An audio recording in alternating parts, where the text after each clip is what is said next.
Joining us on Primetime Local News today is a guy who started off his broadcasting career here in the border city back in 2000s. He's a guy that's the host of Inside Sports and Oilers Hockey on 630 CHED. Reid Wilkins. Reid, appreciate you taking time to join the program today.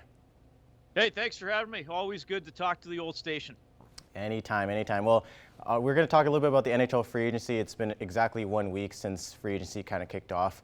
A lot of teams are kind of making some moves in the free agency here. We're going to start with the Edmonton Oilers. They made a big splash. They got a goaltender. Ken Holland was saying that he needed to get a goaltender at the draft, and he certainly got one with Jack Campbell. Just tell me a little bit about what your thoughts were on just some of the moves that Ken Holland was able to bring in to the team. Well, I think Jack Campbell's the marquee move for the Oilers. There's so much speculation about who they were going to get going into free agency, and it kind of came down to Campbell, Ville Husso, who was with St. Louis, and then Darcy Kemper, who helped Colorado win the Stanley Cup. So, you know, Campbell, a pretty good season for Toronto this past year, played 49 games. He was their guy in the playoffs the last 2 years. I know he's got to sort of wear that for the time being, that he hasn't won a playoff series because he lost in 7 to Tampa Bay and lost in 7 to Montreal, though I wouldn't pin those solely on him as a goaltender, that Toronto didn't get past the first round that year. But I think he kind of comes into the Oilers, and Ken Holland said this, sort of on the uptick in his career, that maybe his best days are still to come. I mean, even though he's 30, he doesn't have a ton of miles on him. He appears to be sort of getting better with age. And the Oilers need somebody that they kind of know who's going to be able to handle the load. It was always interesting talking about Mike Smith the last couple of years.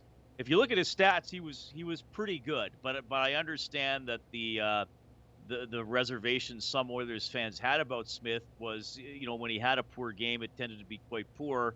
And how much longer could he be the goaltender, you know, getting into his late 30s and then turning 40. So I think more security at that position. Stuart Skinner is going to be the number 2 guy. He's probably going to be with the organization for a while. So on paper, the goaltending looks a little more solidified than it has for the last couple of years with Smith and Koskinen. Certainly. Well, we're going to kind of jump into the other side of the team here with the forwards and the defense. You know, Ken Holland was also able to bring in back Evander Kane and re-signed him to a long-term extension there, and then also bringing in Brett Kulak, and then on the depth side, bringing in Matthias Janmark as of recent. Just what were your kind of thoughts on, you know, what he was kind of able to bring in as far as Ken Holland goes to kind of bringing some of those guys back and then adding some depth as well to the Oilers roster?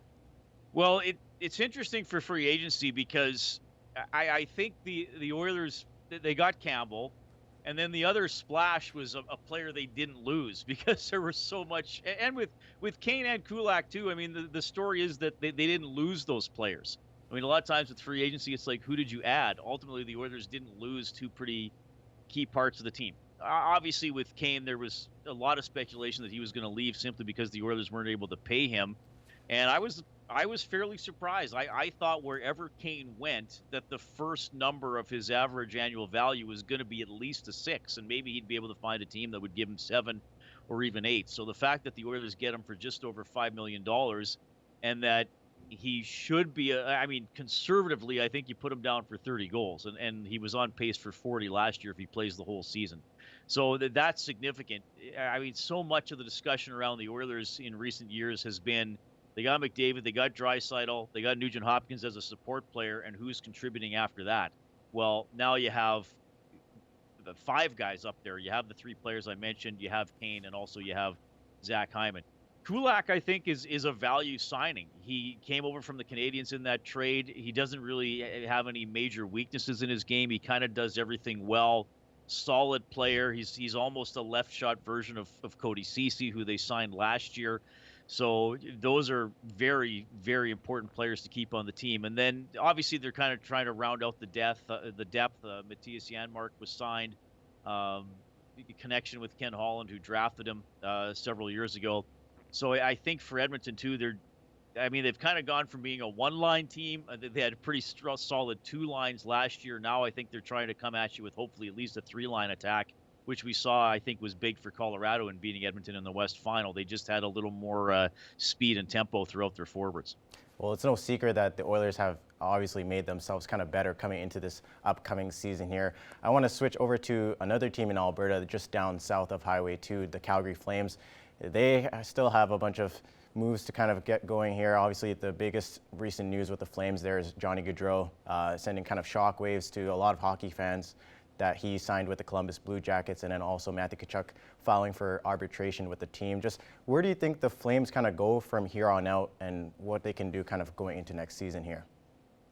Well, I think this, and especially if Tkachuk also winds up leaving, this is a big blow for the Battle of Alberta. We finally got a playoff series, which I'm assuming people of your generation had never seen one before, a Battle of Alberta in the postseason. You probably got sick about hearing about 1991 and 1986, and 1988, and all those other series that happened. So everybody got to see one.